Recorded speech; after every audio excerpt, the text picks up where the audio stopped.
Well, what's happening, and welcome back to the channel. So today is the first episode in my new MMA Advice Series, which I hope is going to be able to help you navigate your way through the sport of MMA. It is a little bit more aimed towards beginners and amateurs, but some of the videos that I'm going to cover in this series is definitely going to help the pros as well. I've been training MMA for 13 years and coaching for 6 in one of Ireland's top gyms, and I've seen hundreds, if not thousands of people come and go over the years. I've seen all the mistakes, making plenty myself. I've seen what makes people fail and what makes people succeed. I've seen all the mistakes in preparation with cutting weight. I've seen the injuries, and I've seen what makes people sort of leave the gym and what makes people stay due to their attitude in the gym as well. The aim of this series is to try and educate people on all the workings of MMA and help them avoid making the mistakes that so many people have made before. There's so much more goes into MMA than just training and fighting, and I hope to try and cover everything from preparation to gym etiquette, the questions that I just get daily from fighters, parents, or beginners just wanting to get started in MMA. So I thought that this was a good place to start on why you should start training MMA and how to get started. So why should you do MMA? If you love learning, then you'll love MMA. There is so much different disciplines and skills and combination of those things that goes into MMA that it really puts you on a lifelong learning journey.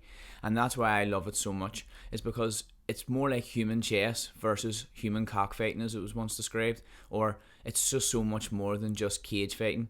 There is so much more goes into training in MMA that's why I love it. The combination of all of those skills and all of those disciplines means it's impossible to get bored, and it means it's also impossible to master because there is so much things that are going into it, and because it's such a young sport, it's constantly evolving as well. Obviously, one of the main reasons why people are going to want to start MMA is because down the line they may want to take a fight or they might want to compete.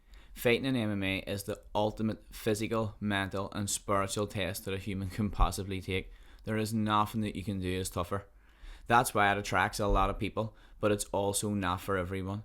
And that's why when some people start MMA, they also might want to use those skills not to compete, but more for self-defense and just to build confidence within themselves. Then you've got the physical benefits from weight loss, building strength, fitness.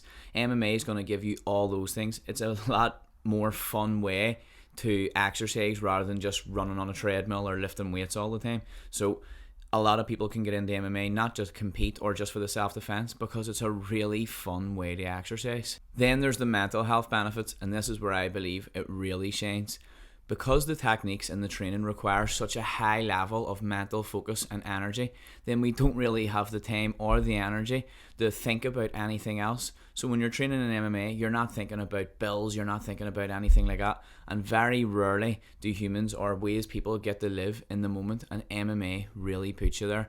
And this is something that Mark Zuckerberg, one of the smartest, richest people in the world, the founder of Facebook, who has just recently in the last year started training in MMA, has found how much it really puts him in the moment and how much he's able to really focus on MMA and not think about anything else. So I'll just let you have a wee look at this. That is both like just super engaging physically, but also intellectually, and where you can't afford to focus on something else. And I think to some degree, it's like MMA is like the perfect thing, because it's like if you don't, like you stop paying attention for 1 second, you're going to end up on the bottom. Another thing about MMA gyms that I really love is that they attract a wide variety of people and personalities, and they really are the type of place where people can fit in like family who haven't been able to fit in anywhere else before.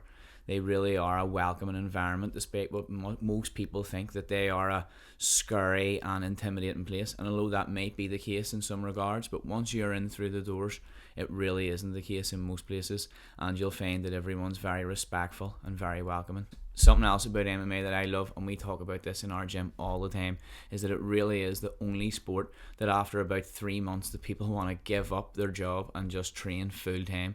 It really, really does consume you, and it makes you just want to think, how can I get more of this in? And it makes you wonder, why did I just not start this sooner? And it was the same for old Mark again, because when he started it, he thought, why did I not do this? Why did I not do this sooner? And I'll just let you see what he said. I don't know. I mean, it really is the best sport. I don't, the question isn't how did I get into it? It's how did I not know about it until just now?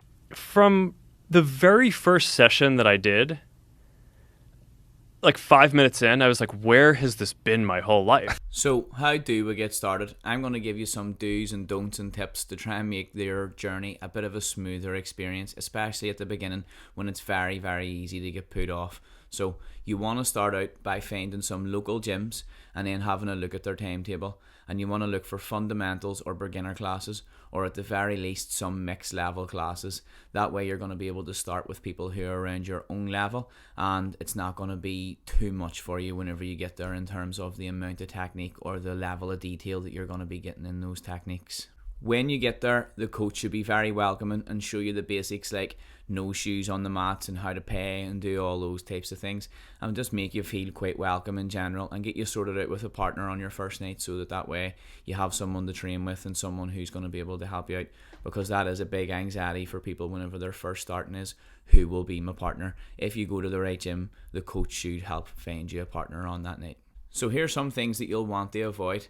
Classes or gyms that are throwing you into sparring straight away, unless it's a beginners or a mixed level sparring class again, then you don't want to be going to those types of classes at the beginning, because it could be quite overwhelming for you, and if it's the type of gym that's going to force you into those situations, it might not be the best gym for you initially. Something you'll want to avoid is coaches that kind of ignore you whenever you first go to the gym and try and make you earn their respect initially. Coaches, when you get there, should be making you feel welcome, and any coach that's trying to expect you just to fall into the culture of the gym is not going to be doing a good job. So gyms where you're going in there and the coaches are kind of ignoring you and not showing you the basics and just expecting you to fall into the culture naturally are not a good fit for you. And this is very important.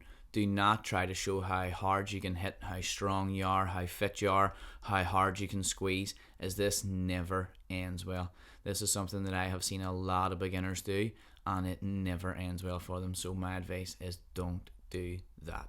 If you are nervous about getting started in a big class environment, then I would advise you to take a private lesson. I take a lot of people for private lessons for this reason, where they're a bit nervous to get into the big classes and they don't know maybe how they work, and they want to learn a few techniques before they get started, and that's very understandable. And a lot of my clients then progress on to the big classes as well. So if you are very nervous about starting, it is a good place to start. So what do you need to bring on your first night? You need to bring some shorts, bring some water and a t-shirt.